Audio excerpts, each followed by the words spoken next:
रहीम नाज़रीन, आपका अपना मेज़बान एम ए रहमान न्यूज़ 24 के हवाले से इस वक्त मकामी होटल में मौजूद है, जहां पर यूथ के लिए आज मुतल्लिका इंतज़ामिया ने एक अहम कदम उठाया है।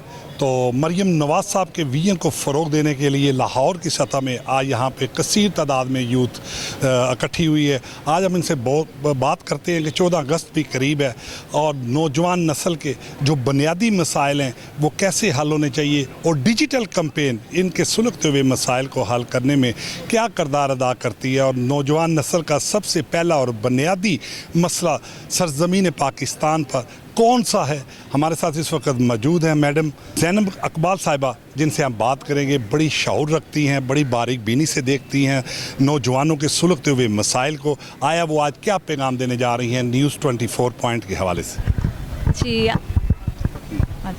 जी अस्सलाम वालेकुम, मेरा नाम ज़ैनब इकबाल है। मैं यूथ जनरल असम्बली की एडिशनल सेक्रेटरी जनरल हूँ और आज हमने ये in collaboration with youth general assembly and deputy commissioner office and metropolitan police office corporation के साथ हमने ये कोलैबोरेशन किया है। चीफ मिनिस्टर साहिबा का भी ये इनिशिएटिव है, प्राइम मिनिस्टर शहबाज शरीफ का भी ये इनिशिएटिव है कि यूथ के लिए हम अपॉर्चुनिटीज़ क्रिएट करें एंड उनको जितना हम आगे बढ़ा सकते हैं उन्हें बढ़ाएं। अभी what we are trying to do is कि हमने बहुत लाइक माइंडेड लोगों को इकट्ठा किया एक साथ, ताकि हम पैनल टॉक्स कराएं, ताकि हम उनको आगे शोकेस करें अपनी यूथ को कि आपके लिए अपॉर्चुनिटीज़ क्रिएट की जा रही हैं। ना कि सिर्फ ये यूथ को बुलाया इस वजह से गया है कि वो अपना इनपुट दे सकें हमारी आवाम को और हमारी गवर्नमेंट को कि वो क्या चाहते हैं, उनको क्या चाहिए, स्कॉलरशिप्स, एजुकेशन सिस्टम्स में क्या चाहिए, स्पोर्ट्स फैसिलिटीज़ किस तरह की चाहिए। So there is multiple aspects जिस पे काम किया जा रहा है। अच्छा मैडम, आज BCS honours, MA, PhD, MPhil students जो है वो बेरोज़गार हैं। आया ये सबसे पहला और बुनियादी मसला नहीं है पाकिस्तान का? बहुत से ऐसे शार्प स्टूडेंट्स जो मुल्क पाकिस्तान छोड़ के बैरूनी ममालिक धक्के खाने पर मजबूर हैं। तो इस हवाले से आप क्या कहेंगे? Personally what I think is कि ये जो समिट कराया जा रहा है ना, ये इसी चीज़ को टारगेट कर रहा है। हम छोटी छोटी जॉब अपॉर्चुनिटीज़ क्रिएट कर रहे हैं, जैसे कि टेफ्टा है, टेफ्टा स्किल डेवलपमेंट करवाता है, नेफ्टैक है, ये स्किल डेवलपमेंट करवाते हैं। तो समिट्स इस तरह के जब होते हैं तो ये अवेयरनेस क्रिएट करते हैं कि पाकिस्तान के अंदर ऐसी ऑर्गेनाइजेशंस हैं जो हेल्प करती हैं मल्टीपल लोगों को, जिन्होंने, जैसा आपने बताया है, BA किया, MA किया, इससे भी पीछे जिन्होंने नहीं किया उनके लिए भी अपॉर्चुनिटीज़ क्रिएट की जा रही हैं। 14 अगस्त करीब है, बड़ा खूबसूरत ड्रेस पहना हुआ है, ग्रीन ड्रेस में आप यहाँ पे विद स्माइल। तो आज कायद आज़म रहमतुल्लाह अलैह ने पाकिस्तान का जो है 1947 बुनियाद रखी और पाकिस्तान मंजर-ए-आम पे आया। आज हम खुशहाल ज़िंदगी गुजार रहे हैं। तो इस हवाले से यूथ को क्या पैगाम देने जा रही हैं बतौर पाकिस्तानी शहरी? देखें, आई would say that we should stay very true to our roots. हमें अल्लामा इकबाल जिन्ना के फुटस्टेप्स को फॉलो करना चाहिए। और एक चीज़ जो मैंने नोट की है आज की हमारी जनरेशन में, कि वो पुरानी जो हमारी ये जो जिस तरह पोइट्री अल्लामा इकबाल की फॉर एग्जांपल और हिस्ट्री है हमारी कल्चर, उससे बहुत दूर जा रहे हैं। आई वुड से कि हमें अपनी हिस्ट्री को बहुत टाइटली पकड़ना चाहिए and we should revise, we should make it a very common thing कि हम इसके बारे में बात करें, हम इकबाल की पोइट्री को लाएं, हम जिन्ना के सैक्रिफाइसेस को शो करें। आई फील लाइक थोड़ा सा हम उस साइड से दूर जा रहे हैं। सो इस चीज़ को शोकेस करें and also education, it is so important. And right now हमारी जो गवर्नमेंट है इस वक्त, इनका जो one of the main priorities जो हमारे PM की हैं, जो हमारी CM की हैं, वो एजुकेशन है। मेरे ख्याल से ये बहुत अच्छा इनिशिएटिव कि उन्होंने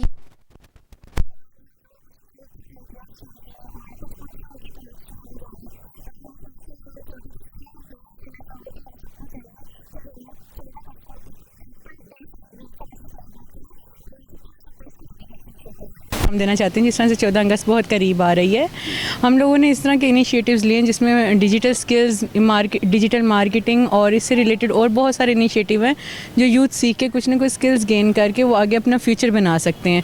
डिग्रीज़ के अलावा भी बहुत चीज़ें हैं जो मरियम साहिबा ने इनिशिएटिव्स लिए हैं और हम चाहते हैं कि ये इसी तरह से ही काम करती रहें ताकि आने वाले नौजवान कुछ ना कुछ ज़रूर सीखें।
टाइम पे देना कि वो यूनिवर्सिटी बनाए, then they have to understand, so we have to start giving them. Because that is one of the things we really need to focus on.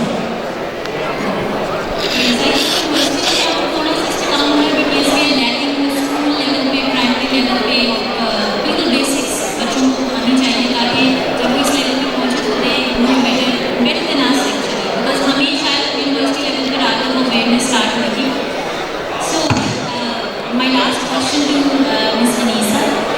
एक तो हमने स्मॉलर इम्पैक्ट से काफ़ी बात की है, but considering the legal background, the legal aspects, the policy aspects, आप क्या समझती हैं कि कौन सी प्रैक्टिसेस अडॉप्ट करनी चाहिए to play better role in climate advocacy and climate action?